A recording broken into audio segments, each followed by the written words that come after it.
You are listening to a Nerd Room podcast production. We, the Nerd. Bunch of nerds.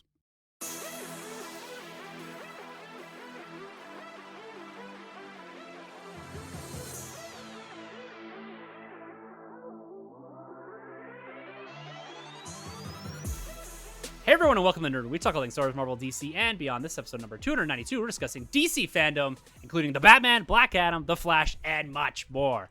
I'm one of your hosts, Tim. I'm Troy. And I'm Carlos. And guys, Fandome has come and gone, and we are left with an absolute mountain of content to discuss. Fandome, guys, this mega virtual conference, which was held this past Saturday, further redefined DC and really set up the next 2 or 3 years, particularly in the TV and film space. It's really built on the success of last year's mega event and streamlined the content down to a 4-hour runtime that had an absolute breakneck pace to it.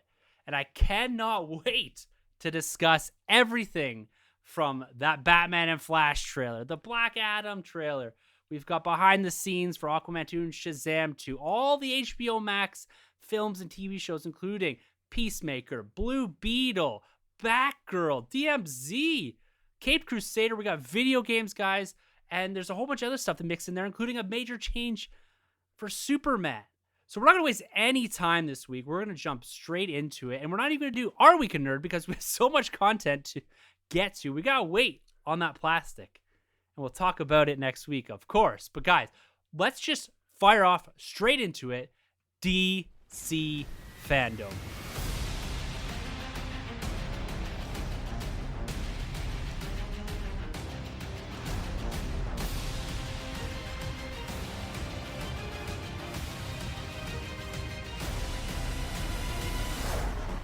Things will never be the same.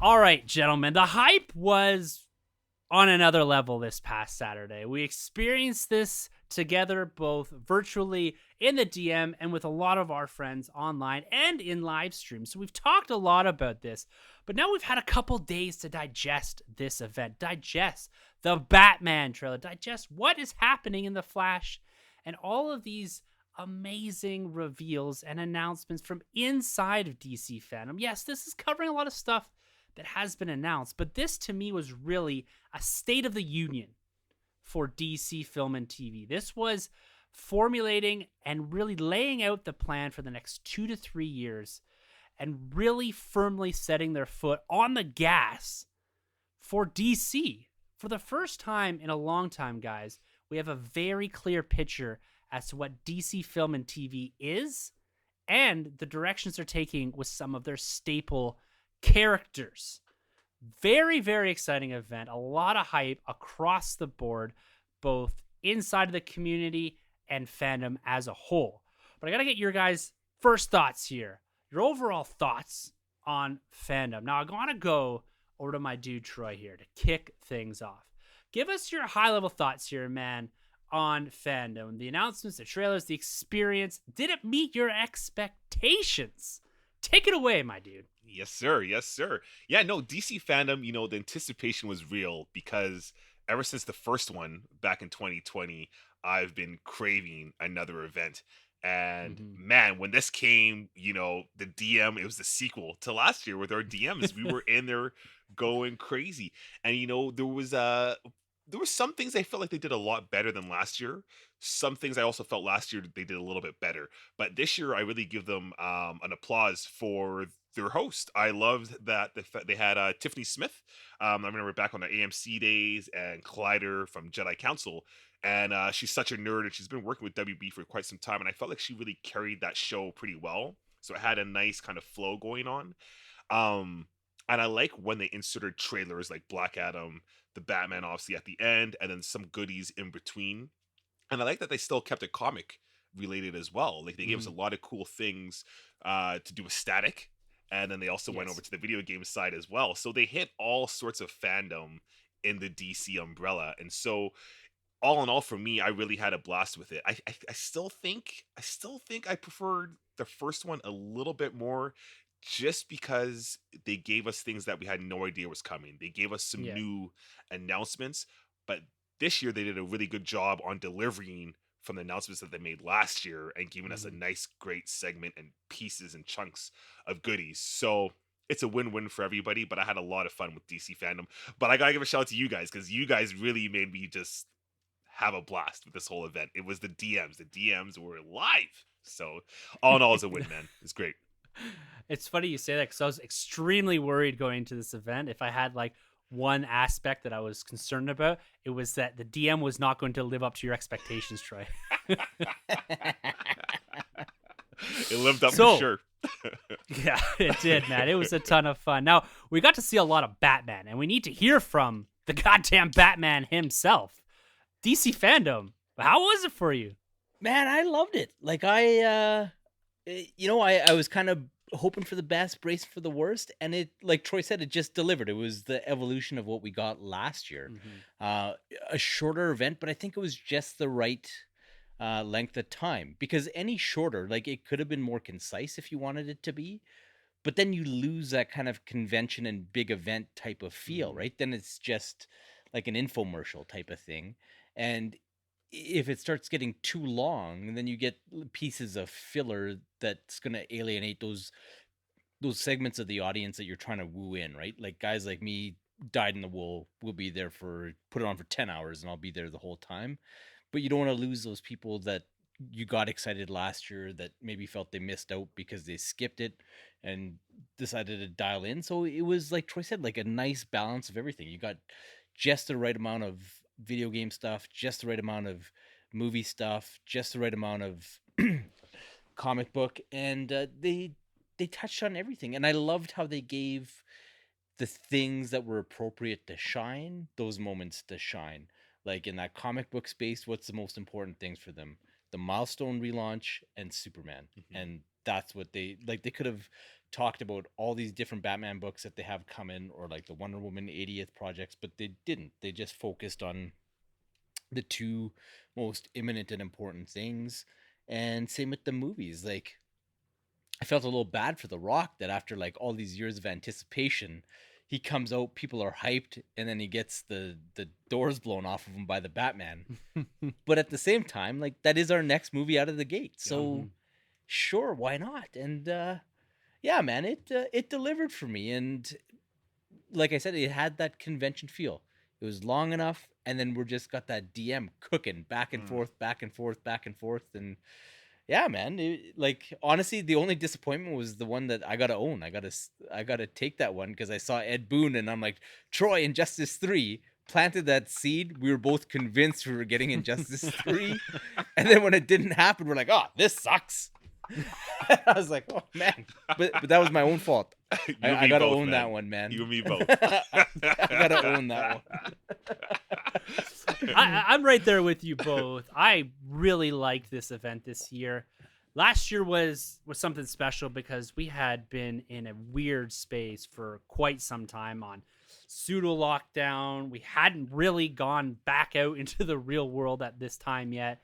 And this one really was a continuation. I like one of you said that it was just really a continuation, a piece of last year's. Last year built the foundation for what delivered in this iteration of DC Fandom. And I kind of like thinking them as like one continuous, a part one, part two, a sequel, if you will, to DC Fandom 1.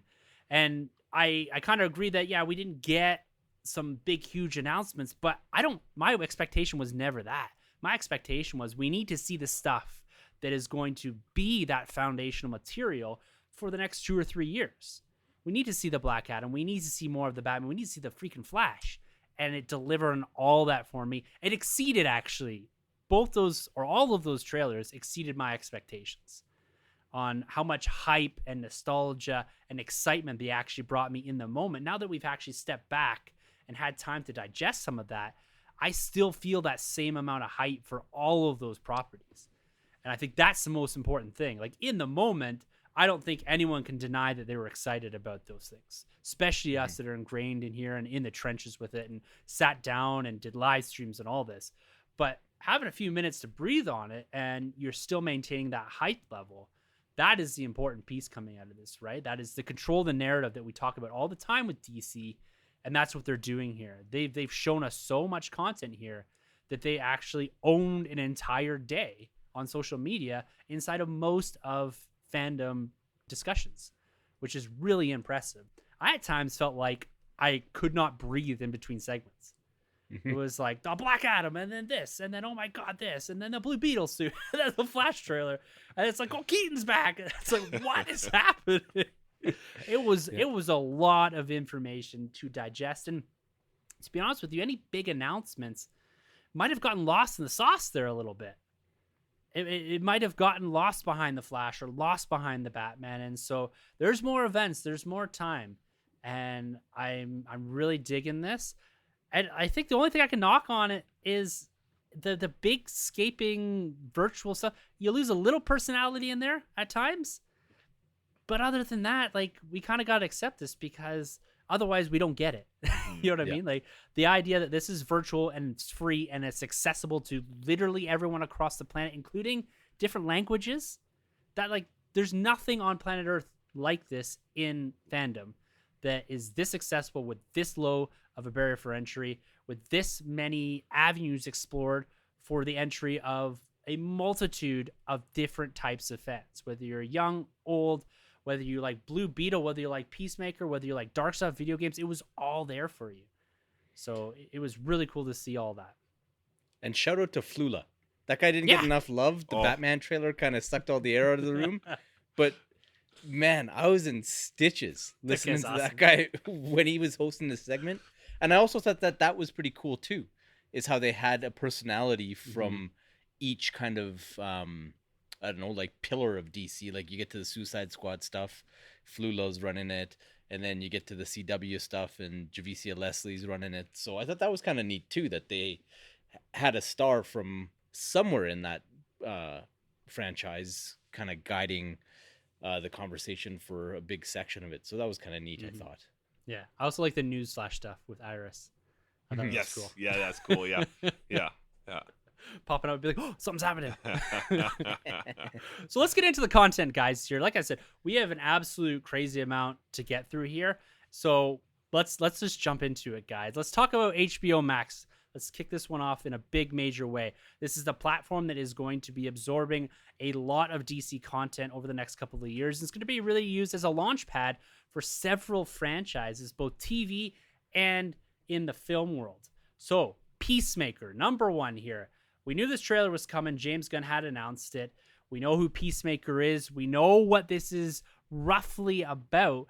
But this trailer finally gave us a full, broader insight into the cast, the ensemble, and really John Cena a bit more. I am so excited for this show that is now debuting on January 13th on HBO Max.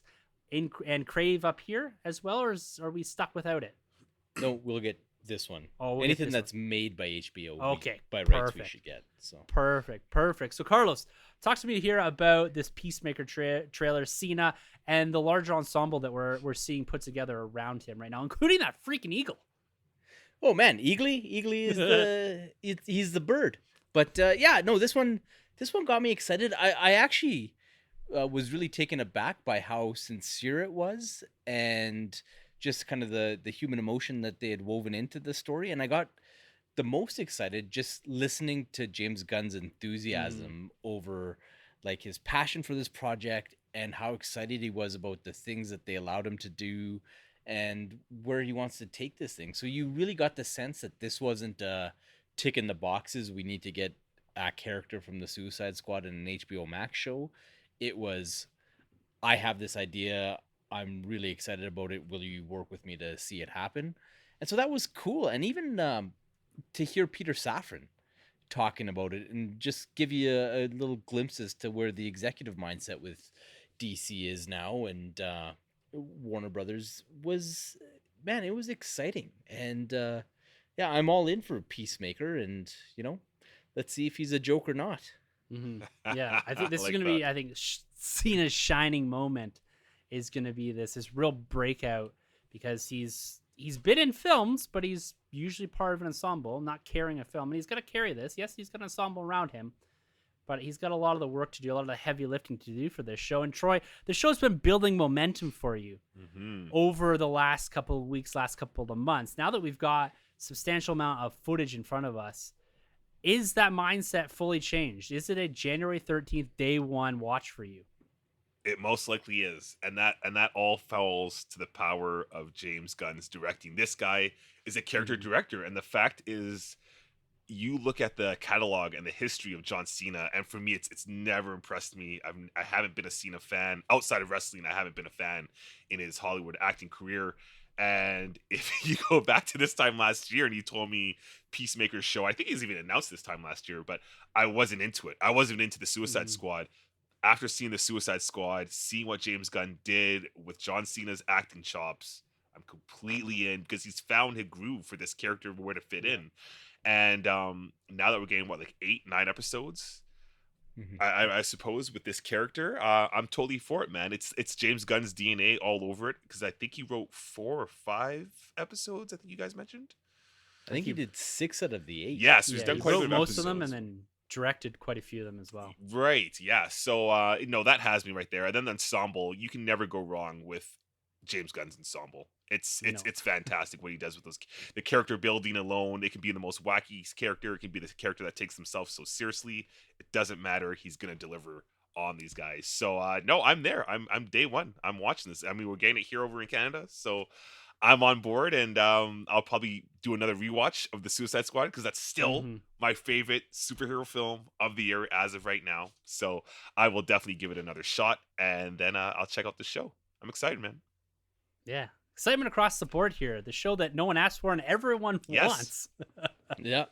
It just goes to show, man. Just goes to show. Exactly. You got to give creatives the space. Yeah, let's not worry about the announcement. Let's worry about the product at the end of the day.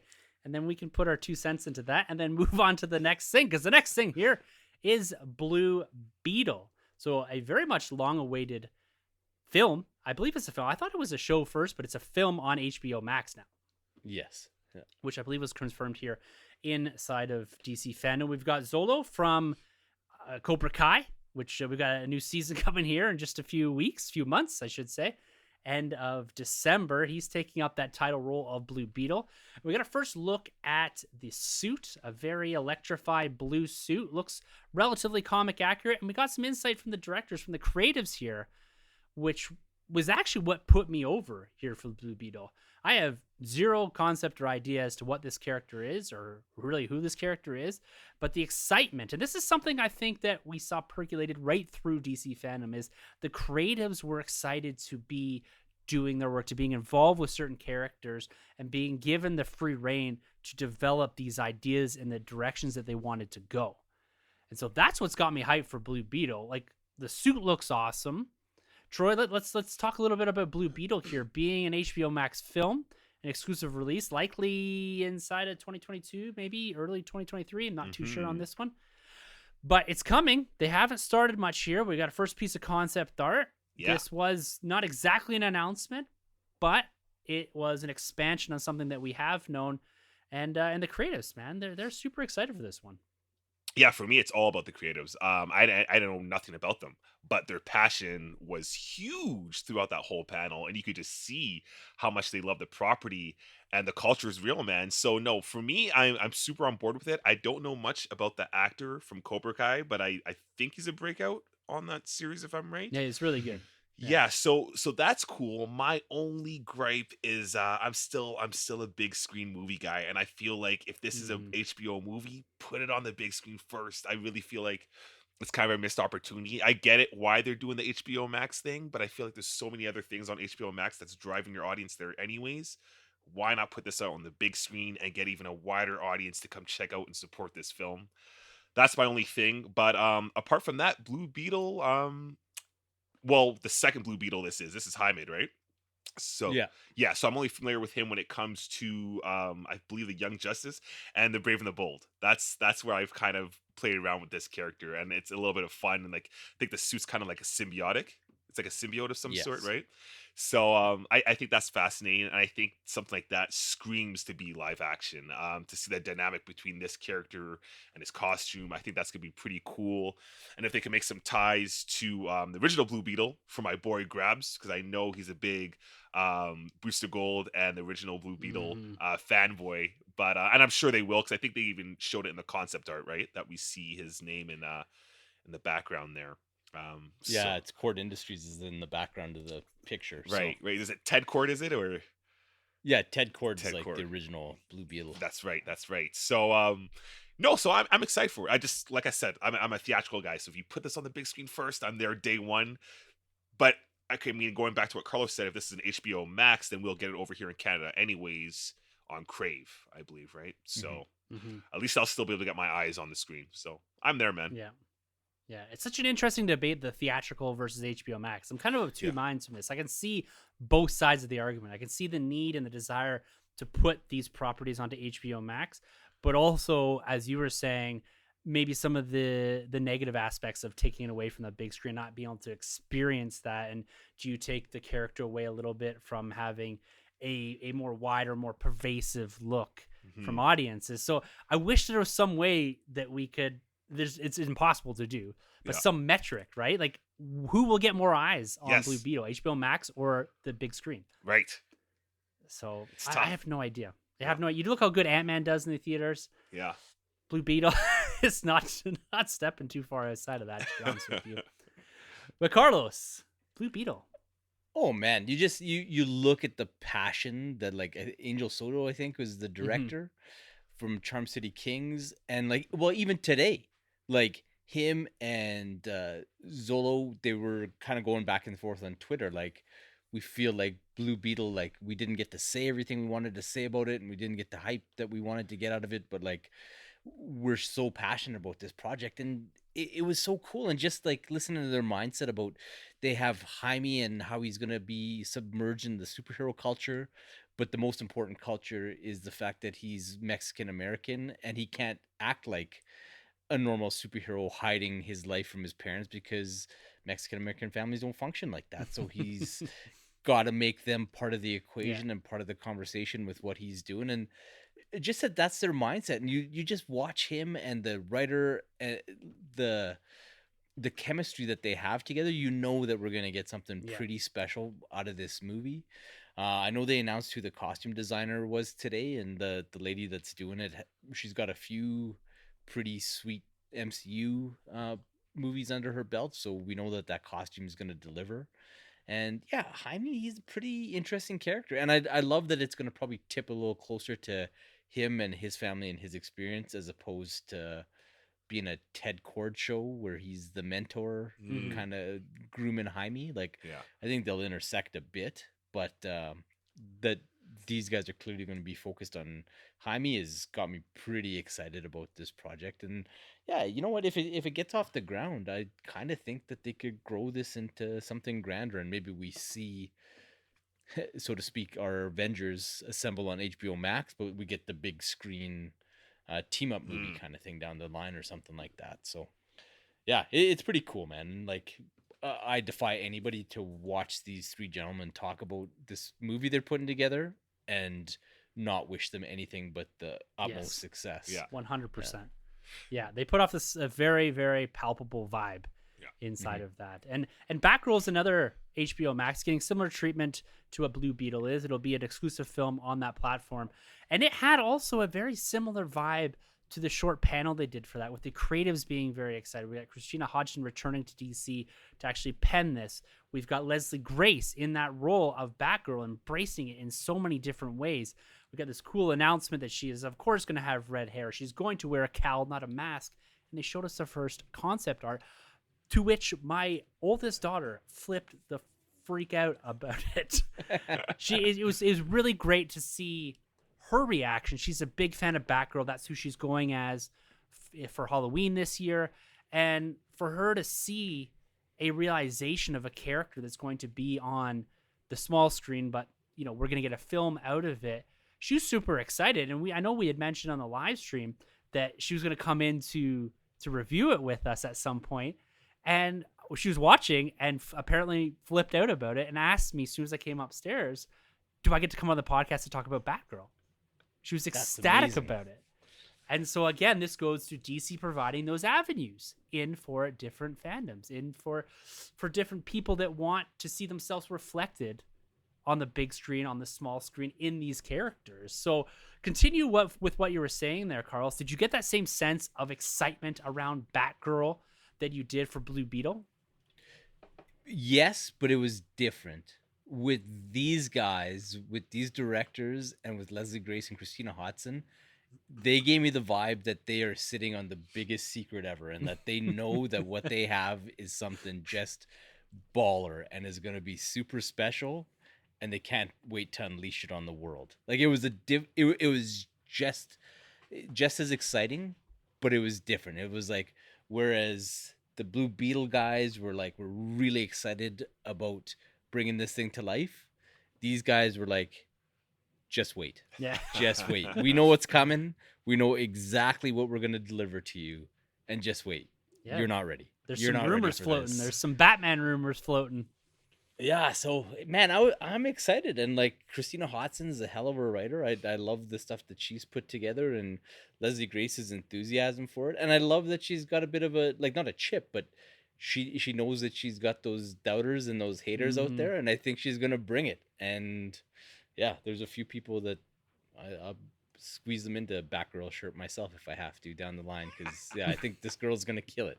Yeah, so, she's gonna be awesome. Troy, red hair, a cowl on this. Yeah, big potential for this movie. Talk to me about your impression here. I'm interested. I don't know where I begin. So I saw Into the Heights. I love musicals. I wasn't blown away by her performance, so I'm not hating on her. So I don't squeeze me into one of them shirts just yet, Carlos. But man, tight shirt. I'm gonna rip that one. But I'm rooting for her. I'm rooting for her. Yes, because I'm a fan of Barbara. For me, when I think of Batgirl, I know there's Batwoman, and I know there's been many different other characters that have donned the mantle, but for me it's always been Barbara. It's for me, it's like, it's Dick Grayson as Barbara, it's Batman. That's all I need in the Bat family. And for her, there's a lot riding on her, at least for me. And I fell in love with the New 52 costume as well, the second version, like the purple and the yellow and all that stuff. So I'm looking forward to it. I'm super excited for it. I just don't really know what to expect. I don't know what universe we're in either, and I know there's a big hint that the Batman will appear in this film. The Commissioner Gordon seems to be J.K. Simmons, so that only leads me to believe that the Batman is my boy Ben Affleck. So I'm hoping so. But I don't want that to take away from this film. I want it to be all on Barbara, and it looks like we're in good hands, at least with the writer and the director. So I'm there. But this universe, is it connected to the Blue Beetle? Like, is the Blue Beetle connected to the DCEU, or is that kind of floating? I think so. else? Like, Yeah. I think the only thing that's going to exist outside will be the Pattinson Batman Right. movie. And the Joker, like the Joaquin, like that's yeah, outside Joaquin too. Joker. Right. Yeah, So those two. like, I think those are like your black label kind of Right. thing. Okay. Cool. Yeah, I get the real impression, that a lot of this is sitting in a universe. Yes. And the Flash might deal with some of that, where all this stuff lands. But I also get the feeling that they're creating these things in somewhat isolation and not relying too much on this like interconnectivity or this interwoven story or narrative that is going to handcuff some of these properties. And they're just going to kind of run with it and give subtle nods and hints, and then they'll patch things up with the multiverse as they see fit. That's kind of my impression I'm getting here. I'm not seeing a Blue Beetle dropping before Batwoman or Batgirl here and having some like inherent tie to it because they're both on HBO Max. Right. So, but it's exciting, man. Like I said, I'm more excited for my daughter on this one, but it's so cool that we're going to have these two properties drop sometime within the next 2 years. We don't have a release date on either of these. And that we're kind of kicking off that production. Like, we've gotten through these big films that we're going to talk about a little later, but this is the next swath of production that DC and DC Film are getting into. Blue Beetle, Batgirl. there's an animated piece that we're going to talk about here in a second, but there's also this Ava DuVernay project that's going to be landing on HBO Max, DMZ. So you guys are going to have to help contextualize this a bit for me, and I think for the listeners, because this one I didn't fully appreciate in the moment what I was seeing. I saw Ava DuVernay up there. I thought that she was a part of this. She's producing it. Rosario Dawson, or Ahsoka's in this. It's this futuristic drama, which I guess follows the Second American Civil War, which kind of really tweaked my interest. And it looked really cool. So, Carlos, can you help me out a bit with this one? Like, from what I've seen, I'm real intrigued by it. And the fact that it's, again, another HBO Max show that we're going to have access to gets me even more excited. Yeah, so the DMZ stands for the Demilitarized Zone, and it's basically like the no man's land between like the United States of America and the Free States of America. And then this DMZ is all carved up by these various gangs and communities and whatnot. And then you'll have Rosario's character kind of working her way through this area. And like they said on Fandome, she's based on a minor character from the book, but she's been developed into the star role. And so it's going to be different than the comics, which is typically a good thing. And because in the comics, if memory serves, I think it was like a photojournalist or like a cameraman type of thing that was going through. It's been a long time since I've read them, but yeah, she's a paramedic and whatnot. But I don't know, it feels like they've got some interesting stories they want to tell, and coming from Ava DuVernay, like the socio-political commentary that's going to be present, and then to be able to do it in this heightened reality with a few of these over-the-top characters, as far as like some of the gang leaders and community scions and whatnot, should be pretty interesting. And having an actress like Rosario going in between and cutting a swath through this story, it'll be awesome. Like, guaranteed this show will be stellar. So yeah, it'll be good, and I recommend checking it out. If you like The Walking Dead, this will be probably a more digestible version of that. So. Yeah, well, and it's one of those shows that was not on my radar at all, and now it's blipping. Like, I'm seeing it. I'm like, okay, when's this dropping? Because I'm intrigued enough by the concept alone. And then what we saw at DC Fandome, I'm like, okay, I dig this. This is definitely getting a first to 1 or 2 episodes out of me, and we'll see how I like it from there, and we'll run with that opinion. But man, I like what I'm seeing here, and the diversity too of what they're delivering on HBO Max. Now, Troy, it's not New Gods from Ava DuVernay on HBO Max. A little different here. Good to see her still playing a creative role inside of DC, but DMZ, does this have that same sort of blip now on your radar that it does for me? Not so much for me. I mean, I was intrigued by The Walking Dead for the first season. I didn't even finish the first season, but I mean, if Carlos is selling it like that, then I'll probably give it a shot. I'll check it out. I'm a big fan of, obviously, Ahsoka herself. So, and Rent. I loved her in Rent and so many other films. Yes. So I will give it a watch. I wasn't completely sold when I saw it because I just really didn't know what I was getting into. But yeah, don't know if I'm a day one, but I will be sure to give this a check out. Is the series still going on? Was it an ongoing, or was it a mini series? No, it was like a limited series. A limited series, right? Okay. Okay. Yeah, no, I'll check it out though. And it's didn't exactly come with a release date, but there was talks of end of 21, early part of 2022. Okay, so soon. Yeah, I think they're pretty far. Yeah, because I believe in production. August there's some shots snapped of Dawson there on set.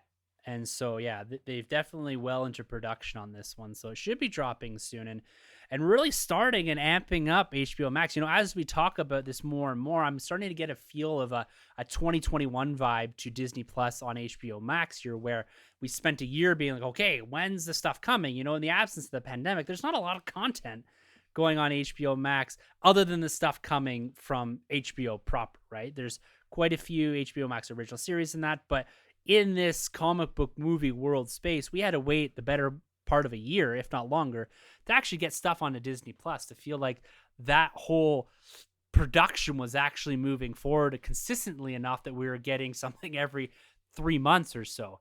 HBO Max in 2022 is starting to really feel like that for me, and that excites me because the next thing we got to talk about here is an animated piece. Now, the creative team behind this alone got me excited. J.J. Abrams, Matt Reeves, and Bruce Timm, the man behind Batman the Animated Series, the series that we all grew up with. And they're coming at us with Batman Caped Crusader, a term that was thrown around a lot on the weekend, a noir style of Batman, a reimagining, if you will, of the character, very much a solo outing for this character. No Bat family, and telling a different story, going back to the early days of the Batman himself. Now, we're getting a lot of Batman on screen here, Carlos. Is this too much for you, or is the goddamn Batman just smiling ear to ear hearing about this stuff? I'm smiling year to over-exaggerated, flated out year because, man, there's never too much Batman, and it just goes to show the malleability of this character. We're talking about 3 different Batman projects this year, or with this fandom, and every single one of the 3 is vastly different. And like, how can you not be excited about this show? You've got such powerful creative forces behind this thing, and to get a guy like Bruce Timm to kind of dust off his pens and be willing to work on this, and a guy like JJ and then Matt Reeves attaching his name to it, like that's huge. That's huge. And there's also the gentleman that worked on Batman Beyond, who's one of the head guys here, and his name escapes me right at the second here. It was just James Tucker. And just listen to James Tucker talk about what their mindset is and where they're going with this show, that Batman's kind of in this no man's land where he's doing his thing, but he doesn't have his gadgets. He doesn't have his allies. Jim Gordon doesn't know quite what to make of him. So I think that's going to put us in a position where we can tell some pretty interesting stories. And I love that while he's in that position, he's also not the Pattinson Batman in a spin-off animated show. He's very much his own version of Batman, and he's kind of got that Bill Finger look to him. And yeah, man, I was in for this thing from the time they announced it and showed that first image, and they know what they're doing. Like, you got that unique Batman, you've got that first appearance look with the bigger ears flayed out to the side, but then they have like the Batman the Animated Series cape hold on the front of it, saying like, hey, we're gonna play with those 90s strings, those chords that you guys like and that we know you love. So it's gonna have a bit of that heat, but it's gonna be its own thing. And like, these 4 guys, they know exactly what they're doing, and they'll all keep each other honest, right? Like, and to hear Bruce Timm, like, I've read tons of his books where he talks about the limitations of what they could do on that show, and with Fox kind of pulling the reins, and some of the things with like the ratings board to be able to have certain advertisers advertise on their show. There was things that they couldn't do, and to have the binders off because this is on HBO Max, but I don't think it'll be a fully adult project either. That's pretty special, man. So yeah, the Batman is coming hard here, and they did not shy away from the threads, not narratively, but the influence of the animated series. There's a lot of animated series clips shown on the DC Fandome stream, and I was thinking to myself, like, wait, is this picking up directly from it, or no? They're just kind of showing, like, look, this is what came before, and these are, like you said, Carlos, these are nostalgic tones that we're gonna hit, but we're also doing something very different. And Troy, you seem to be very much aligned with the direction that they're taking this, and in agreement with Batman the Caped Crusader here. 100%, man. I am all there. You know, the vibes I get is straight, like, all my Canadian cats out there. I remember being a kid in, like, I think it's like 92, and RDTV. That's what Batman the animated series premiered on, and that show gave me chills back then, because there was no other cartoon out there like it. Like, I'm coming from an era where I'm watching, like, I don't know, Bucky O'Hare and the Transformers and Thundercats, all these bright, colorful cartoon characters, even Conan the Barbarian. But Batman, that noir look, the mystery, the red and black hues, it was so dark, and I loved it. And I feel like we're going back there with like these Maleficent like bat ears that he has going on. He's Batman on his own, like he's solo, which is a huge sell for me. And the creatives, like you mentioned, I am a little nervous about Abrams, and I love Abrams. I'm a big Abrams guy, but he did my boy Spider-Man dirty in the comics. Him and his son wrote a Spider-Man comic, and it wasn't very good. So that kind of scares me. But when you got Tucker, and when you got Reeves, obviously Reeves is fantastic, and then of course you have Bruce Timm.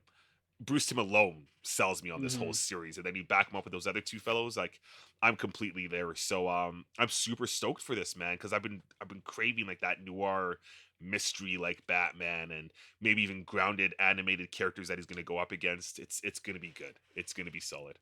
When you're talking about your fear with J.J. Abrams, I thought you were going to turn it as going to be Batman in the mystery box or something. We're just going to leave him on an island for a little bit.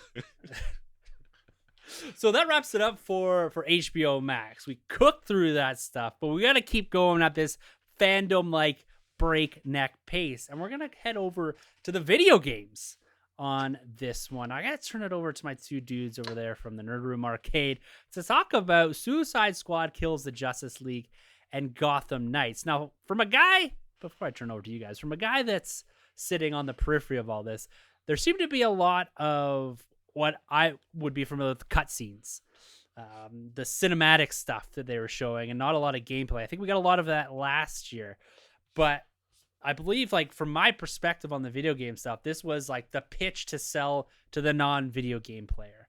Let's show them all this cinematic, crazy stuff with characters that we're fairly familiar with in the Suicide Squad, and of course the Gotham Knights stuff, Batman and the Bat family, or I should say the Bat family, not so much the Batman. But guys, walk me through some of this stuff. Carlos, Troy, whichever one want to pick this one up and run with it. But Gotham Knights, Suicide Squad Kills the Justice League. Was this the platform that was really launching this? You know, we're not getting this stuff till 2022. But do you need to see more from this, or are you guys in 100%? Oh, man. Take it away, buddy.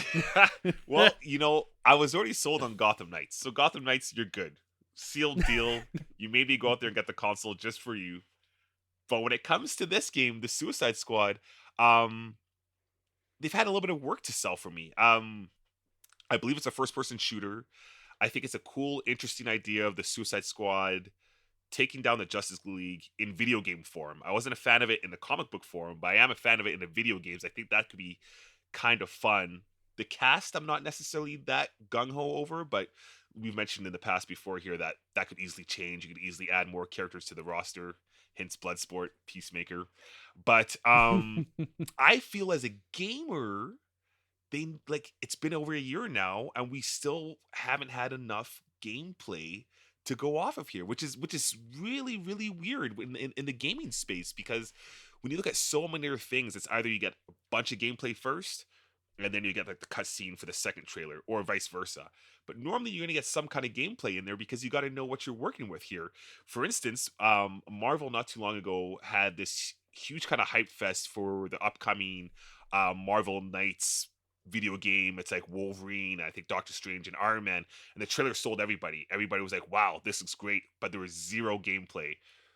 You fast forward a couple months later, not even, and they gave us the gameplay, and the gameplay isn't for everybody, and it took a lot of people off the project. And whether you like it or not, at least they gave us what they gave us. Whereas here, they're still not quite giving you what you really need to know, and that kind of worries me. Like I said, I think it's probably a first-person shooter, but in this day and age, we have thousands of first-person shooters. So you have to do more than just slap on superheroes to sell the game. But we'll see, because it is an interesting concept. The Suicide Squad is pretty big right now, especially with the Peacemaker show coming off the heels of the Suicide Squad. And Rocksteady. Rocksteady is a big factor because they're batting 3 for 3 right now with Arkham Asylum, Arkham Knight, and obviously Arkham City. So for me, I might check it out. I feel like we still need one more trailer of good, solid gameplay, especially when you got things like Battlefield coming up. You got things like Halo coming up. These are all first-person shooters that are solid. I got to see a little bit more of what they're working with here. So that's my thoughts on the Suicide Squad versus, or wants to kill the Justice League, or kills the Justice League, or versus the Justice League, whichever. I like that title better. Yeah. Wants Gotham to kill Knights, the Justice League. Gotham Knights I won't really get into because like I'm in there day one. Anybody that knows me, Court of Owls is like my favorite Batman story of all time, and you get to be Dick Grayson Nightwing like throughout the whole campaign. I'm already there. I'm playing with Carlos for like a week straight. Like that game has me day one, pre-order buy, whatever it takes. I'm there for that game. I think day of, you basically put Carlos on notice for that too. I did. Yeah. I did. Well, yeah, I got a DM saying like book your holidays. So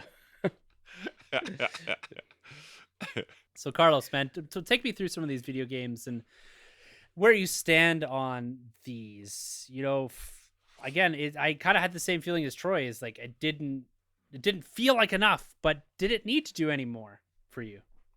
yeah, like Gotham Knights, I was in with Fandome 1, right? Like they dropped that thing. They had the cool cinematic with Bruce putting all the sidekicks on notice. And then they actually showed you tons of gameplay. Because I think within Fandome, we actually got like the first little approach bit where they showed you how Barbara and Tim's mechanics worked. And then you got a boss fight in there. So that was cool. And that's right up my alley. Like those type of like 3/4 view adventure games, like that is, I'm playing Ghost of Tsushima right now, and I was playing it seconds before we jumped on to record, and I'll be playing it again seconds after we jump off, kind of thing, because that is my jam. But yeah, like Suicide Squad, Kill the Justice League, who knows what it's gonna be? I got to put my faith in Rocksteady, and Rocksteady knows that they have a lot riding on this one because they haven't put out a game for quite some time. So it's got to be good. Just don't make it games as a service. Like that is the killer of these things. Like how you could take the Avengers and tell a pretty inspired story, have pretty cool character models, and then like destroy it because you hang it on this games on a service thing. No, like just don't. Like just do a good solid story. But the thing that had me excited was the story and like how they had the Suicide Squad interacting and how it's not the Suicide Squad from the movies, but they totally captured the spirit of that. And I thought the humor landed for me. I like the voice acting. I love the take on Amanda Waller that they got. And I'm fascinated with the story. Because there's like that one scene with somebody jumping on Superman, and I saw somebody had done a freeze frame of it, and it's actually Wonder Woman. So at some point in time, they team up with her, and it looks like they maybe team up with Jon Stewart because he didn't have like the messed up eyes and stuff like that, like the Flash and Superman did. So yeah, it'll be interesting, and it seems like they got Brainiac is going to be kind of the big bad pulling all the strings in the background, so that'll give them lots of fun stuff to play with. And yeah, man, you know you're going to get your Bloodsport skin and however many other ones after that. So let's see what happens. Let's see what happens. But yeah, this will be a pre-order purchase for sure. Awesome. This one. It's good to see, kind of, as we talked about at the top there, the diversity of deliverables here inside of Fandom with the video games, HBO Max, and the big screen stuff. Like that was like almost the pillar of all of this. But we can't forget about the stuff that's tucked in between here, because this event was 4 hours long, but it wasn't all about the big flashy stuff that DC is putting out onto the big screen. There's a lot of nice little subtle things tucked in to the bits in between that I just want to spend a little time talking about. You know, we had a major Superman presence, which I wasn't expecting. Like kind of that third hour block was really all about Superman. We had this really cool kids stream running parallel to DC Fandome that had a lot of things like the Batcar thing and the Super Pets and all these announcements from DC superhero girls that got my kids all amped up. And so, again, providing this other avenue, as has become this theme that I've talked about time and time again with DC, is they're delivering on that side of things. So let's talk about Superman first. His presence here, not only with John Kent on the announcement that we discussed in a bit of detail last week, so go check that out, our breakdown of that, but also bringing that to the larger stage and also changing Superman's motto.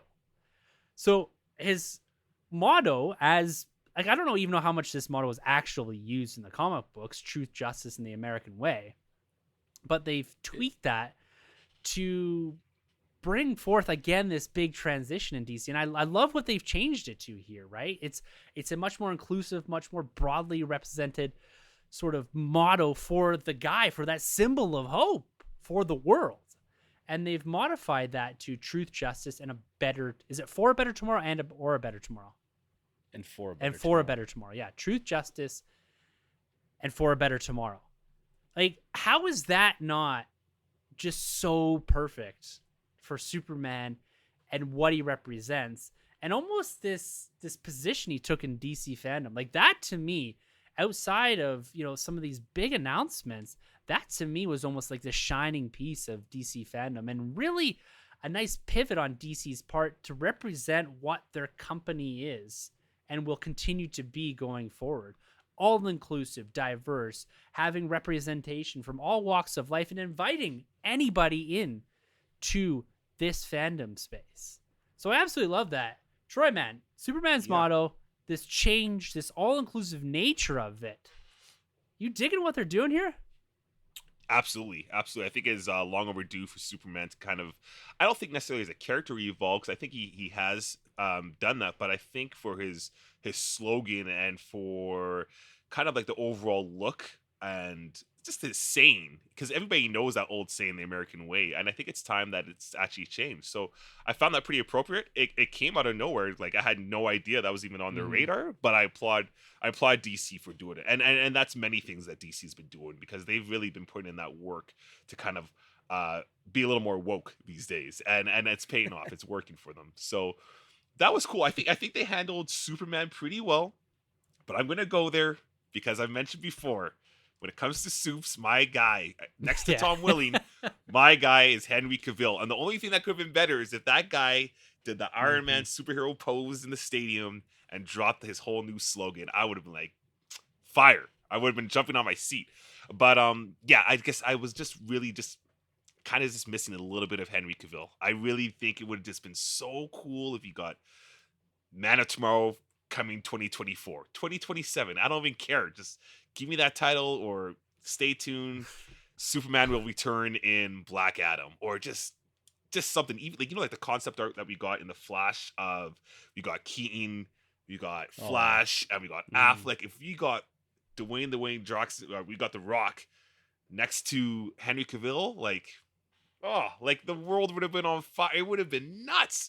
So for me, I'm just kind of craving just that one last ride with Supes, but I'm greedy because I also want Affleck more longer, and I want Henry longer. So, but I do feel like you guys mentioned, his presence was there. Superman's presence was very much present at Fandom, and it's cool to see him have a little bit of rise, because I feel like Supes is like DC, but gets overshadowed by Batman quite a bit. And I felt like here, beyond the fact that we are getting a Batman trailer, I felt like he held his own throughout this presentation. So it was pretty cool, man. So my fingers are crossed for Fandom next year. 2022. Superman for a better tomorrow. For a better starring tomorrow. Henry Cavill. Yes. That's a great title, actually. That is. Yeah, it's funny because I found that Superman had this presence in the absence of what would be his biggest piece, right? And that is the big screen. But we also had the small screen, right? We have Superman and Lois making their presence felt, doing that little tour and kind of guiding along Superman, this new Superman on the CW. That show was really well received. We're getting a season 2. And so we have this embodiment on the CW of a Superman. But yes, I think it will come. I think his presence here and this tweaking of the motto, I think this is, a slow and steady build to the revival of Superman within DC, and him becoming a staple, becoming a pillar of that company again. In the comics he always is, but there is a noticeable absence of that character in their filmscape. We've got Wonder Woman 3 announced. We've got all these Batman projects, and we've got the Flash and everything happening around it, but he is a noticeable absence. So Carlos, I want you to touch on this too. This this presence of Superman, this motto, and even pull in a bit of the CW. It had some presence there. We had Welling, and they did kind of a surprise Smallville 20-year reunion thing that our boy Zeddy was super excited about. So I'm happy they were able to satisfy that piece of Superman for him. But let's contextualize or bring your thoughts to the table here on Superman and just any other little pieces that you also want to bring to the conversation too before we jump into the big shiny trailers. Yeah, to be honest, like you guys nailed it. How he had just such a prominent role in all of this, but yet there was no big multi-million dollar project that's behind him. But I kind of love that it was this grassroots kind of thing where it's like we recognize that comic books are important, and we're gonna do this milestone piece to have the reemergence of that brand and those creatives and the mindset behind Milestone, and making sure that those are a big part of DC moving forward. And then we're gonna have Superman, like the cornerstone of just superhero comics and superheroes in general, and every big shiny guy in tights stems from this dude. And so here he is, and here's the exciting things we're doing in the comic book space with John Kent, and they touched on like the fact that Cal is going on the big Warwolves saga Yes. that they have coming up, which was cool. That was the only, they got all sorts of big events happening or big exciting storylines, but that was one that they focused on.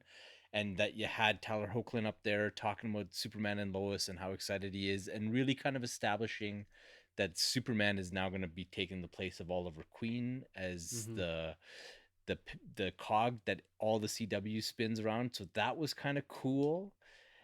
And that you have Superman going back to TV and going back to comic books, just like what made him the biggest thing in the whole world way back when in 1930s, 1940s. We're going back to those roots, but this time we're having truth, justice, and for a better tomorrow. Like that, like Truth, Justice, and the American Way. That was like a World War II radio drama thing that was born out of support our troops, and then it was dropped, and then came back in the TV show during the Cold War. And it's like, yeah, it's outdated because Superman is an international icon, and I would argue that beyond the borders of the United States is where he's the most popular. So you need to make sure that there's no anchor on him, that everybody can love him and he belongs to everybody. So if you're in the middle of Africa and Superman's your guy, it can be about truth, justice, and the Kenyan way. It doesn't matter because it's just for a better tomorrow. That's what that guy fights for. So yeah, I think it's perfect, and it makes him infinitely more multifaceted and aspirational, which is the best place for him to be. Yeah. Because if you don't have him in that spot, then he becomes he's too powerful and there's no interesting stories to tell about him. But when you got a guy whose thing is like, I got to fight for a better tomorrow, there's always bad stuff and there's always a fight to make it better. So that's why that guy's doing what he's doing. So exciting times, man. Exciting times. Yes, very much so. And like for a better tomorrow, just to put an exclamation point on that change, it is something that can be universally agreed upon across the globe that we all want a better tomorrow. And so the man of hope, the man of steel, Superman is fighting for that exact thing. There's very few things I think we can globally agree on. That is probably one of them. It's so true. Absolutely love it here, guys. Now, let's get over to some of the stuff that we were hotly anticipating coming into DC Fandome, and that was inside of their film universes, multiple universes, multiverse, if you will, in one of them. But we got a lot more insight than I had anticipated in some of these projects. Black Adam, got a behind the scenes and an opening clip. We got a first look behind the scenes to Aquaman 2 and Shazam 2, Fury of the Gods. We got a first full trailer, a teaser trailer, I guess you would call it, to The Flash. And we got a follow-up to the banger of a trailer from last year, from Fandom 1, from the Batman. We got this promised, this marketed, this big draw of a trailer for DC Fandome, really closed this event out. And for me to say that 2 of these trailers, maybe even 3 of them, had me literally out of my seat, hands on my head, yelling and screaming in excitement would be somewhat of an understatement. And I could tell if we were to screen grab the DM, especially around that Flash trailer, you could see it, you could hear it, you could feel the excitement coming through there, and that shared experience that we all had as all of these were dropping. This moment in time when it was like everything around you froze, and we got to just talk about this.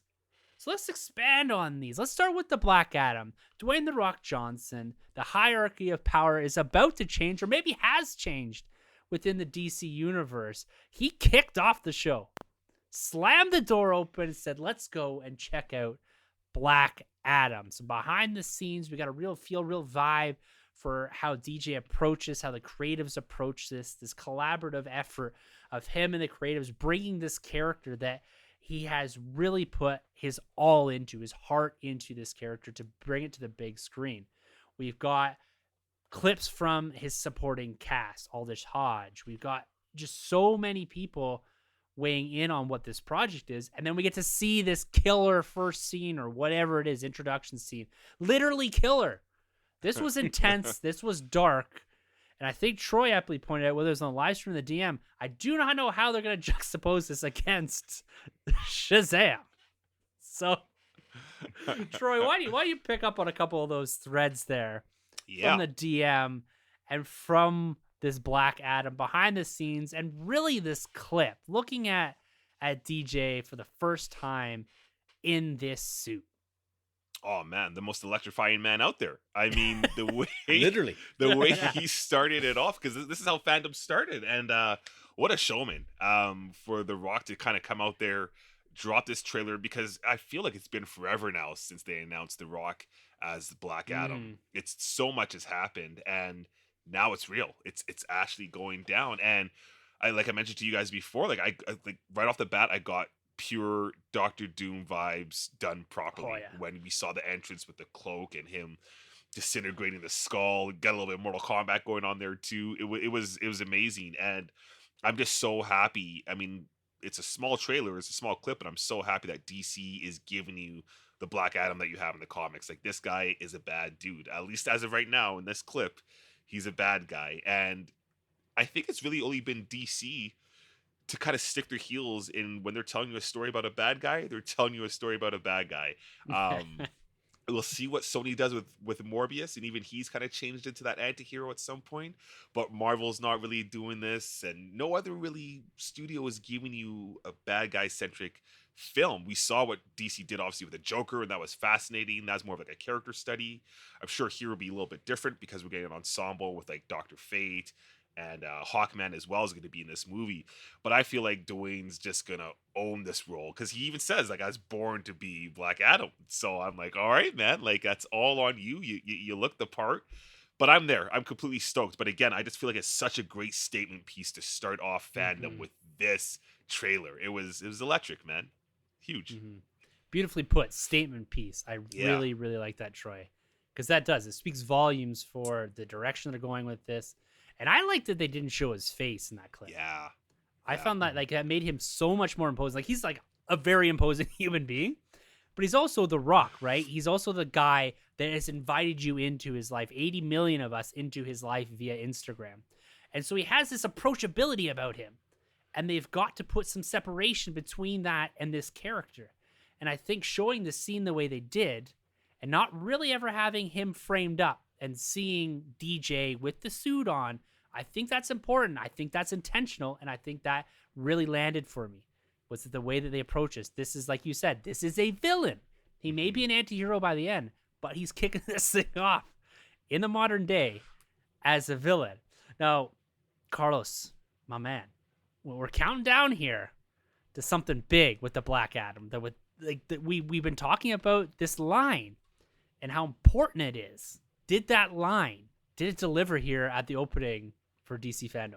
Oh, man. So if this was going to be a run-of-the-mill type of movie and they're showing us the opening scene, it would have been the Scorpion King, the Mummy 2 all over again. Here's ancient Egypt. Yes. And here's this guy in chains getting dragged along.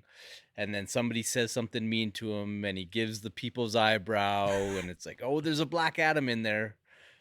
But they're like, no. They're like, we got this banger superhero story to tell. And you know that The Rock used all of his resources and all of his connections to make sure that they, number one, nail the story, that they got the director that they wanted in Wami Colette Serra, and that he knows he can't fail, because if he does, like, after all this time building this project up, you can't, a guy like that is not going to have egg on his face. So they bring it with this opening scene, that it's like this resurrection where they bring Adam back from wherever he's been exiled to, with that sweet like crown that's kind of floating in midair. And so that was cool. Like, I love the aesthetic of the tomb that they're in. And yeah, when he shows up and he's just got so much power and presence, and even without saying anything, you could tell the competence of the filmmaker, because it was super short. He doesn't say anything, but yet you can see that the character is assessing where he is. He doesn't quite know what's happening, that he's in a different time than he's supposed to be, and he's just kind of learning, right? And he takes off, and it's just like that. If that's your opening for this movie, that's pretty special, that in such a short period of time they could tell you so much story with so few words. So that's pretty amazing. And then you had like Pierce Brosnan saying like, Yes. dude, I was James Bond for 10 years and I have never been part of a project like this. That's a significant. Like, this is next yeah. level. Man, you're so right. That's a major endorsement from him. And we didn't And get the to see helmet of Dr. Naboo, Yeah. amazing.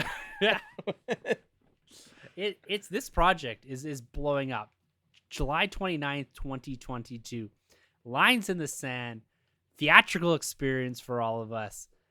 Dwayne "The Rock" Johnson bringing the Black Adam. Guys, if you haven't seen this clip, go check it out. And like Carlos said, go check out some of the words from the supporting cast here, because that also speaks volumes for the project they're putting together. Yes, I know these guys are paid, but Pierce Brosnan doesn't have to say stuff like that.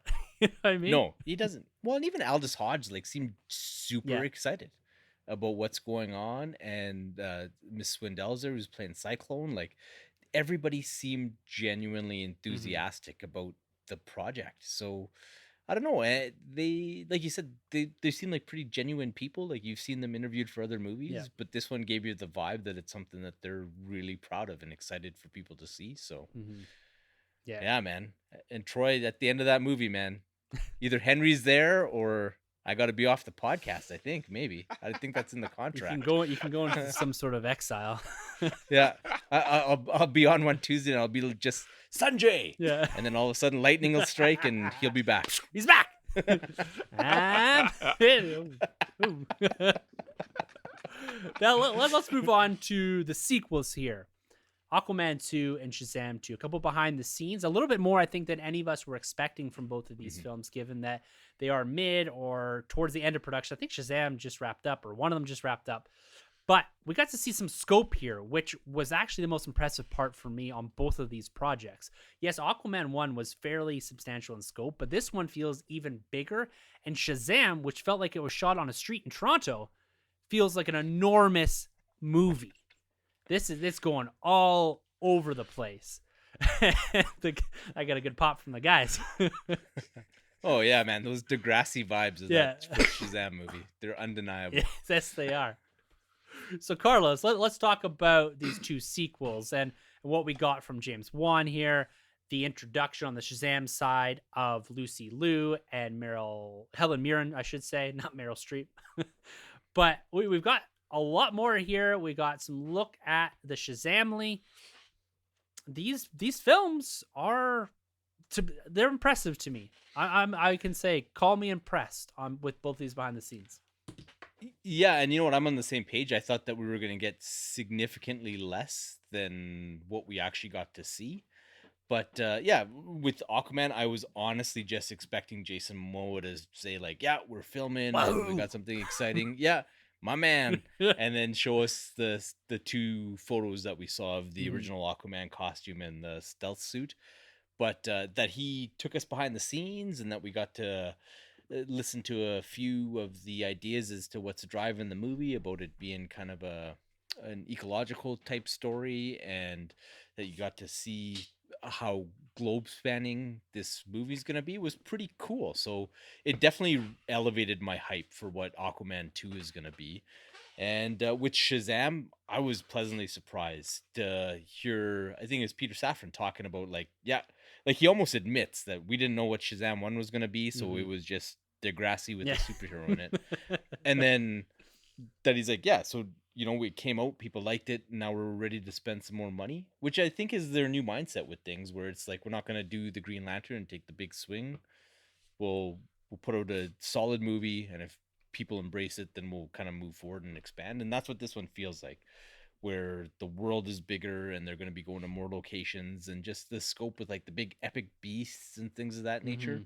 It feels like it's going to be a lot more entertaining, and like Zachary Levi, you kind of know what you're going to get from him, and the rest of that cast. So I'm curious to see how much they use the kids versus their Shazammed adult counterparts type of thing. I almost hope that we see the adults more than the kids. I think we will. Yeah, That was my because those impression. are all, yeah, and they're all great actors. Yes.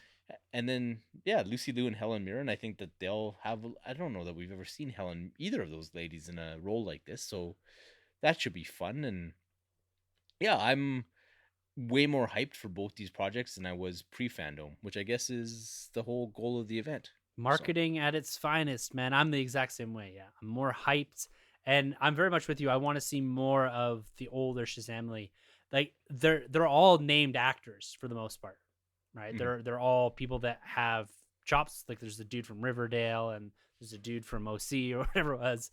They have a filmography. They've spent time in here, and they aren't just for like that picture at the end of Shazam, right? I think they're going to be a part of the movie, and they do show them moving around in their costumes and all that, which was pretty cool. Now, Troy, I noticed for a second there, I got worried because we started talking about Shazam, and you just, like, for the first time ever in podcast history, you took your headphones off and took off. I know. I thought we were going to be seeing some of that pod drama that's going around. So, these two sequels are behind the scenes. Yeah. I'm hesitant to ask you about Shazam 2, but so let's talk about Aquaman 2 first. Yeah, Aquaman continues to increase my interest a lot, I would say. It's a funny thing. I really like their color scheme going on with like the whole like icy polar look of the Aquaman. Yes. I think that's a really cool look. And at first I wasn't completely sold on his new costume that they showed a couple weeks back, but The seeing it stealth here one? a little bit more, yeah, I'm a little more warmed up to it. And Jason Momoa looks like he's just having a blast. Like he just looks like such a fun person to kind of work with. Could be a little intimidating at the same time, but he Intense. looks like you could have a lot of fun with him if you're on his good side at least. And I was a big fan of Ocean Master. Actually, he's a big part for me in the last one. I really liked him, and the actor I'm forgetting his name right now, but he's brilliant. Actually, he's quite good. Patrick Wilson? Patrick Wilson, that's right. And so to see him coming back along is fun for me. I wasn't the biggest fan of Black Manta though. I like his character in the comics. I didn't really like the actor playing him at the time, but I feel like he's grown since, like with Candyman, and like, he's popped in a couple other things as well. So maybe he'll carry that over into this film. We will see. But yeah, Suit looks cool. The suit does look good. The suit does look solid, and I like to see the rivalry continue between Aquaman and Black Manta. So, yeah, I'm excited for Aquaman 2. Absolutely, man. We're gonna end the conversation We're there. gonna end it right there. I got nothing else. I like it. Yeah. You know what? The thing that the Aquaman 2 that strikes me is that I think most of the cast, maybe even Pitbull, is coming back for Aquaman 2. 305, man. Which it's like in fact, that's what it's gonna be. Aquaman 305 is gonna be the final one in the trilogy. Takes place in Miami. Oh, man. But it's cool that most of the cast is returning, right? Like where you're getting even the villain, right? So you're getting a lot of continuity and storytelling there, which isn't the norm usually for a number 2. You get usually the character going down a different path, exploring different villains in different parts of their own universe, and this seems to be building much more on the blocks that they set down, the foundation they laid in Aquaman 1, and it's in that December time slot, 2022. So it's got a real potential to be DC's second largest, if not largest, film of all time, behind Aquaman 1. It's still a shock Crazy. that film is so big. Mm-hmm. Now, when we're talking about scale here, guys, there's 2 trailers, 2 films that really stand out as the crown jewels of DC Fandome. That crown that's going to be sitting on DJ's head maybe one day, but sitting in that, the shining lights off that, the Flash and the Batman. Now, let's start with the Flash. Given that DC Fandome ended with Batman, we're going to end this podcast with the Batman too. So there's no one else. I don't even want to set this one up. I'm just going to turn it over to the goddamn Batman. There's a voice. There's a trailer. Tell us about your experience here, Carlos. Oh man, I didn't even need the voice or the imagery in the trailer. It was just like those first couple piano tones where it's like the Vicky Vale and the Batcave theme playing, and it was like I was kind of guarded going into this one because I was like, they're probably not going to show too much, and coming off of the Shazam and Aquaman spots, I was thinking that that'd be more along the lines of what we got. But then those piano tones play, and you're coming up to the gates of Wayne Manor, and man, like I was playing with this Keaton Batman figure, and like my hands were all sweaty, and my wife literally like comes and just takes it out of my hands because she's like, this thing is gonna drop and break, and I don't need to see this guy cry any more than's going on. I saw another one at Marty's, so don't worry.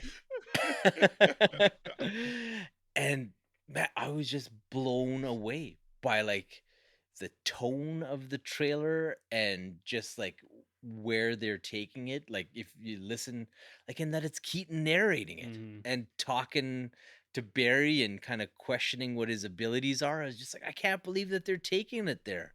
It's like, it's one thing to be like, we're doing a multiverse movie and we're going to have Michael Keaton in it as Batman and everybody's going to buy in because you love Batman 89. It's like, oh, okay, is that really enough? But then to actually do it and to execute like this and to put the thought and the time and the love and the energy into it, man. So like it's playing and I was that guy. Like Barry comes up in the new baller suit and he comes to the Allen residence and I was like, yo, just get to the Batman stuff again. Like I have to admit, I was that guy.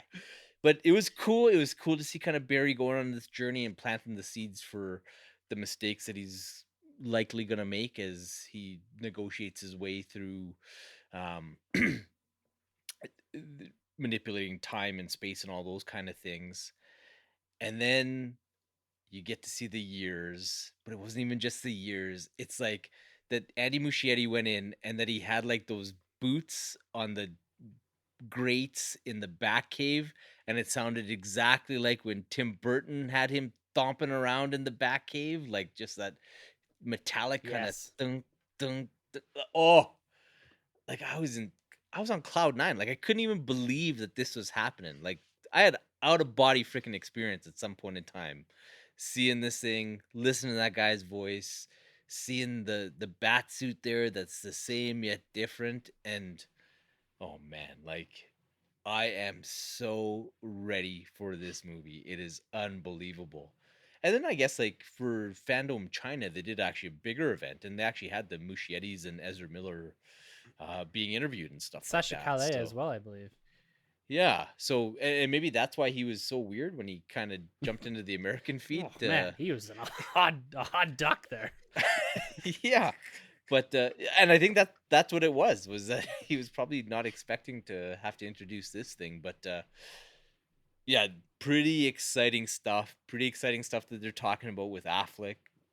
And I think that much like with The Rock going into doing Black Adam, where it's like you can't miss, and you got to do a good job, and you got to bring it. That is totally the vibe I got. Like I was like, this is the guy that walked around the set of It with that massive Stephen King book because he knows what's important and he knows what he's got to get right. And shoot, like I was always optimistic, but now, like, man, I'm like Ted Lasso, like jumping up and hitting the believe sign because game over, man. Game over. It was a special moment, and I love that Keaton narrated the first part of that. I felt that was such an appropriate way to like subtly bring you into this trailer with that imagery they're showing, the 89 Wayne Manor, a lot of things kind of broken down. You're seeing a worn universe. You're seeing a similar, familiar, but a different part of that 89 universe. And so there's a lot of nostalgia there. And then we're getting some pretty wild concepts in here. 2 Barrys. Oh. That Barry wearing the bat armor with the spray paint across it that we saw. Andy Muschietti, he posted on Instagram. We're like, that's just a nice nod to Batman Day and the Flash. No, this is a suit. This is one of the Barrys is wearing this. The more jacked Barry is wearing this. And so I look at this trailer and I'm thinking, wow, they showed us a lot here. Still have no idea what's going on. But what aren't they showing us? We got Keaton. We got 2 Barrys. Like, looks like Barry, like another Barry, is part of the supporting cast of this thing. Yeah. One that we got Sasha Kaye in there as well. Like, there was just, it was sensory overload with this thing. But yet, it wasn't that type of trailer. It wasn't a bunch of images back to back to back to back. It was as low key as they could make it, and it was still overwhelming. Yeah, it's one of the most dense trailers I have ever seen in my life. There is so much in here to digest, to think about, to contextualize that I don't like. I've probably watched it 10, 12 times, and I still don't feel like I fully appreciated the importance of what this trailer is. It's not till we see the movie and we understand what Andy Muschietti put in front of us in this first like 30 to 40 second teaser, whatever it is, minute teaser, that we're really going to understand the impact of this. What this film is actually going to be. Troy, The Flash. Oh my gosh. Yo, I loved what we saw here. It was so awkward as hell seeing Ezra present this thing, but it kills me. It was so funny just to see what we got. But for me, the biggest shocker was seeing 2 Barrys. And it's like, why did that not even cross my mind? Like, we're getting a time traveling movie and it never crossed my mind. But I gotta tell you, to have Ezra Miller play, because they're going to be completely different kind of Flashes, completely different Barrys. I think that's going to be something cool because he will be able to pull that off. But the score, the time travel, the Batman, like the cowl that's damaged. I'm the suit, the Barry suit, the Barry. Well, see, I wonder about that Barry. Like, I wonder if that Barry wearing the suit doesn't quite have his powers yet. Like, because is it not both Barrys we see come out of the cab to Wayne Manor? Yes. I didn't catch that on first viewing. I didn't catch that. Right. So why would they both just speed over there, right? I mean, unless Barry just can't like not teleport him, but like speed run him to Wayne Manor or to like fry him. So I'm like, did they both take a cab there because he doesn't have his powers? It is I don't know. Is interesting, right? Because you have the Flash, but anyways, the whole thing is just has me. But like the Batmobile almost being revealed, like that little tease. That's the 89 Batmobile, right? It has to be. Yeah. It has to. Yeah. 100%. But the Batcaves never looked so cool. Like, this trailer just had me. Then when you see the cowl pop up at the end, and I didn't know right off the bat. I think it was like the second or third time watching it that it was Keaton, obviously, that was narrating the whole thing. And Bruce, we made it. I'm so excited to see this film. It's just, and they haven't even showed us Affleck yet. Like was that the Affleck cowl that was damaged, or was that the 89 cowl? No, that was the Keaton one. Yeah, that was like the full neck, right? Right. Yeah. Right. So we haven't even had Affleck yet, and I'm already like overload mode over here. So I'm super stoked. I think it's really creative too. The fact that he's wearing like the Keaton suit but spray painted red, and then we also got the Flash symbol on there, and Supergirl, like barely even saw her and I'm already like, oh my god, this is Supergirl. Like she's a blink and you miss her in this trailer, which is good, I think. Which is good.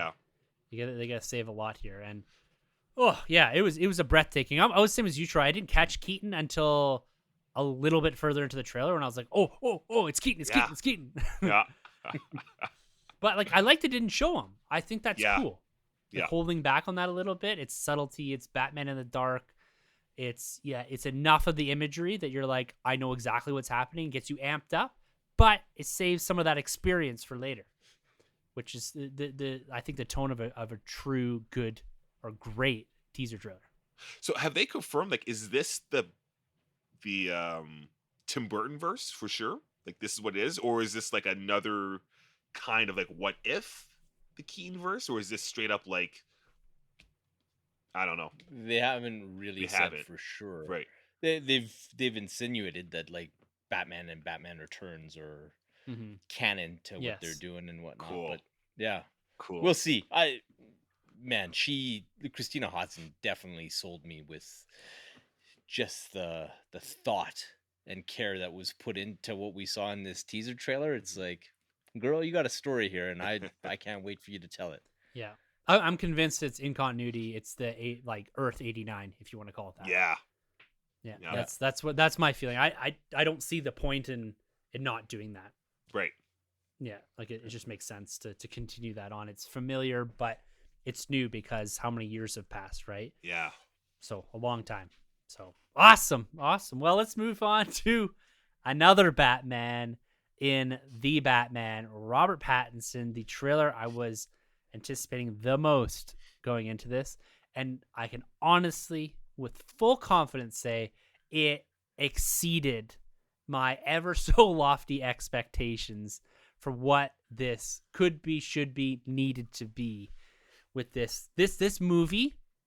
We get the subtlety of the Riddler. We get a little bit more of the Penguin. We get a lot more of Bruce Wayne. We get a lot more of Batman. The score, the imagery, the cinematography, Selena Kyle, that relationship that's put in front of us. Good Batman.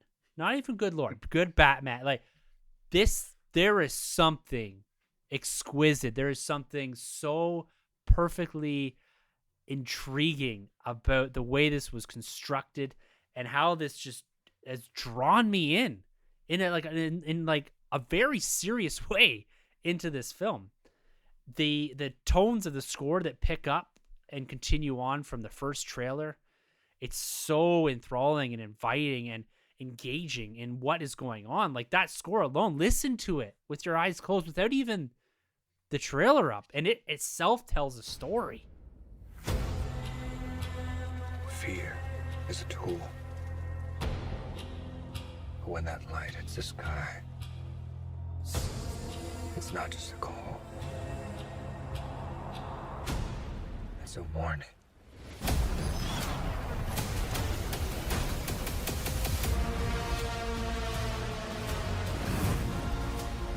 What's black and blue and dead all over? You. Take it. I got you! I got you!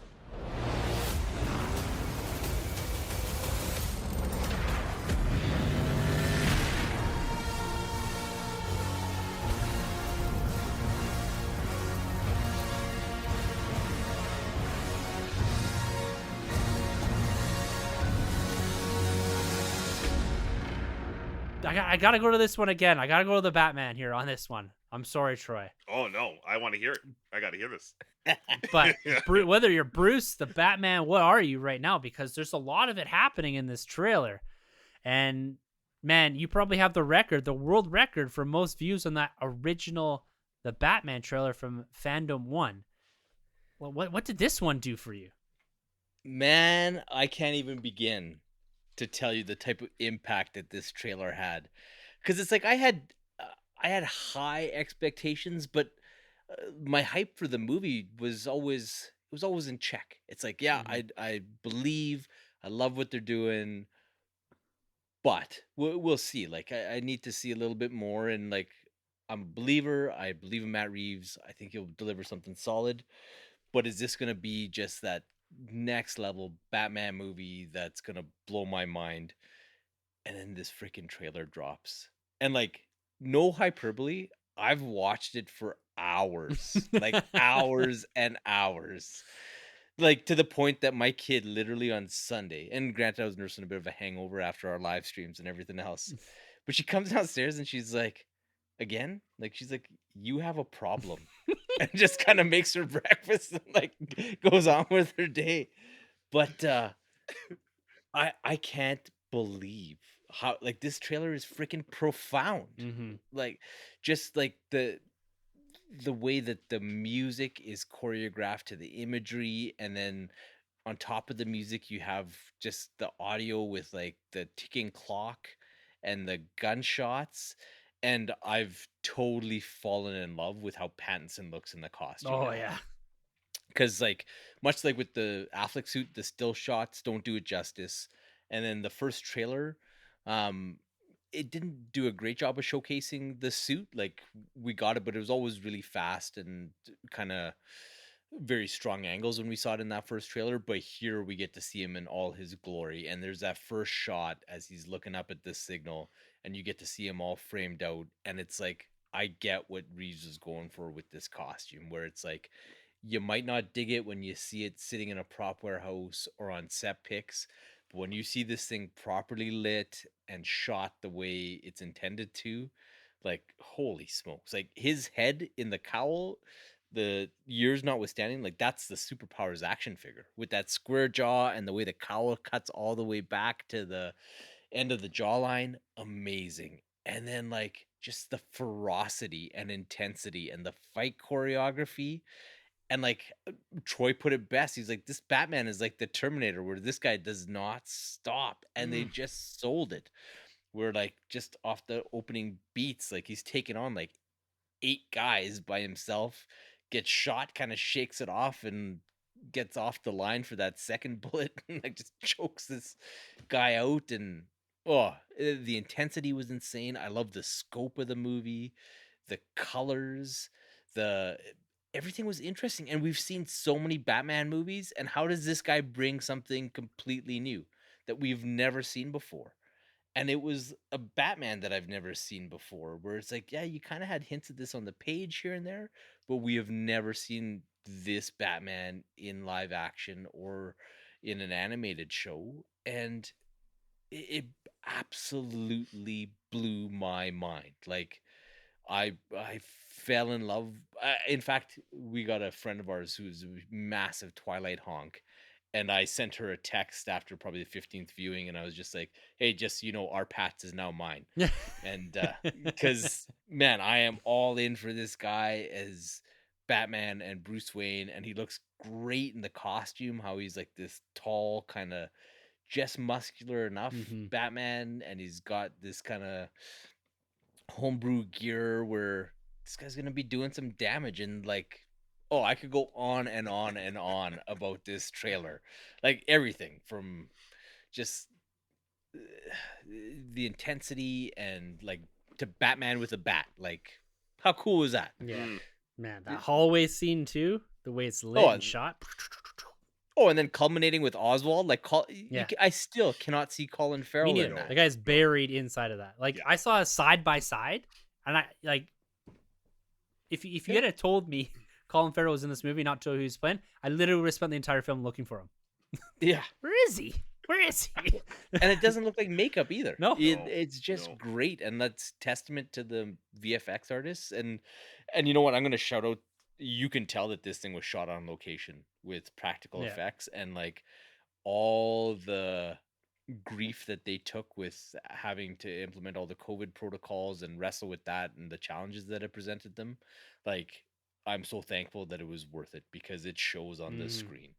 Like, looks so freaking good. And like Matt Reeves, God bless, man. Like, that was a master class.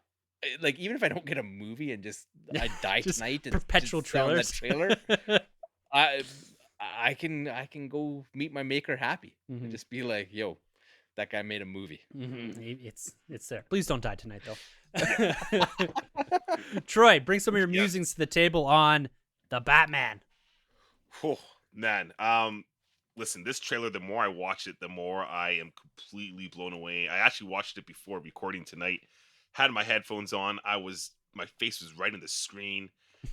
The score is so good. Like, you cannot appreciate it enough without putting your headphones on. You know, when you hear something a certain way when your headphones are on or when you're in your car. Yeah, man, this score is phenomenal. Like, and this is only a small sample. God knows how good it's going to be throughout the whole film. I love the skyscraper scene between Batman and Selena. I think Mhm. that is just Oh. like magical seeing those two, because we don't really see Batman enough in the daytime, and to still see like the shadowy background, but then there's like in the background as well, the forefront, you have the light. It's a Yeah. really cool dynamic too between the two of them.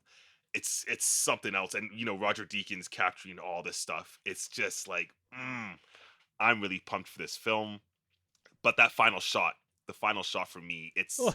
it's the money shot, the flames in the background going on.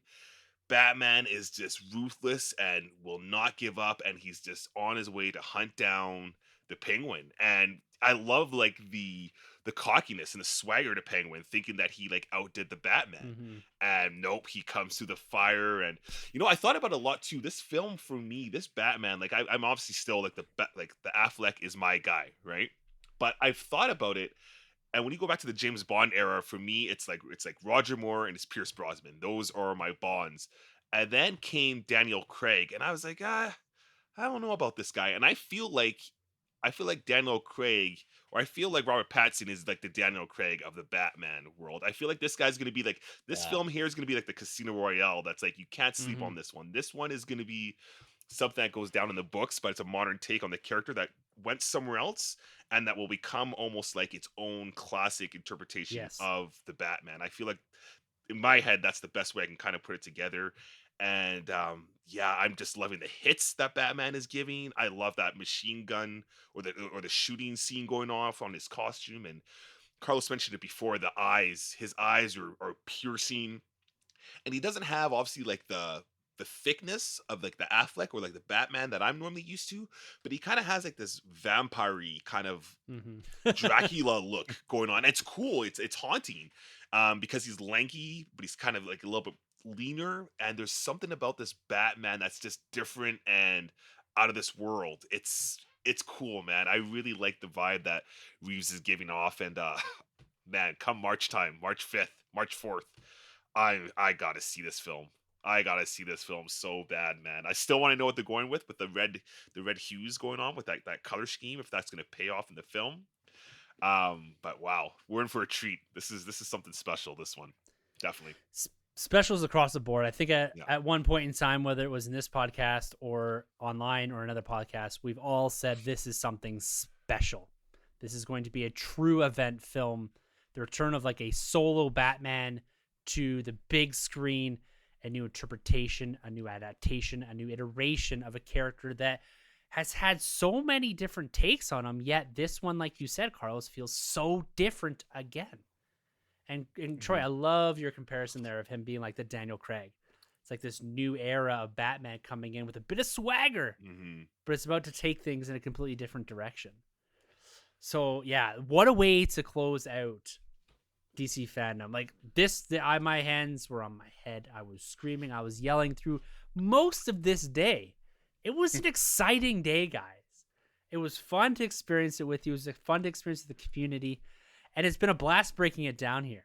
We freaking rocketed through this content, and I'm happy that we had that time, that space to rethink all of this content, so much of it put in front of us, and just really, truly how important this event is for DC. DC Fandome Part 2, building on Fandom 1, and really showing us the path for DC. Like I said at the top, particularly in the film and TV, for the next 2 to 3 years. This, guys, is a company with a very bright future, with a vast array of projects, both done in the can, ready to go in production, and in waiting. There is so much to be excited about for DC, whether you're a comics lover, TV, CW, HBO Max, big screen. There is something literally for everyone, every age, every background, every different passion, love, whatever it is. It's there for you guys, and that's so exciting to talk about and break down. And I'm so pleased that we got to do this again this week, 1 year out-ish from Fandom 1, and just in front of 2022, guys. We're not far away from DC really kicking it in a high gear in March with the Batman and cascading out into 4 films next year, a whole pile of HBO Max shows. That's not even talking about all the other stuff that we're going to catch up on next week. So let's put a pin in Fandom this week, guys. We're surely going to pick up on some of the threads next week as we have more time to think about this. And as we notice, we missed something important in particular, not on purpose, just because we got excited about something else.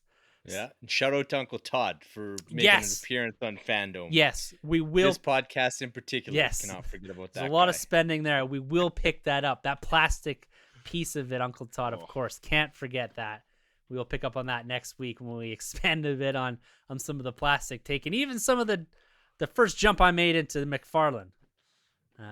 So it's happening, guys. It's happening. The Nerd Room's expanding yet again. So if you'd like to provide some of your commentary, your thoughts, your opinions on DC Fandome, you can always email us at thenerdroom@gmail.com. You can find everything we do over at thenerdroom.net. The hunt is real, and it's over on Instagram. You can find all three of our various pickups from time to time over there at the Nerdoram on Instagram and Twitter, guys. We've had a lot of fun discussing fandom and more over there, and so join in the conversation. Use hashtag We The Nerd.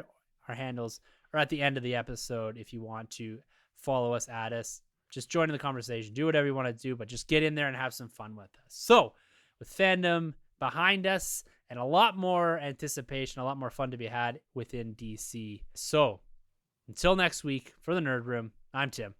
I'm Troy. And I'm Vengeance. And thank you guys so much for entering the Nerd Room. This has been a Nerd Room podcast production. You can find our hosts Tim, Troy, Sanjay, and Carlos on Twitter at TheNerdRM, TroyTheBoy87, Sunjabi, and CDN Caped Crusade R. For more content from the Nerd Room, check out thenerdroom.net. And don't forget to subscribe to the Nerd Room on iTunes, Podbean, Spotify, or wherever you plug in. Use the hashtag WeTheNerd to keep up with the latest from the Nerd Room on Instagram and Twitter.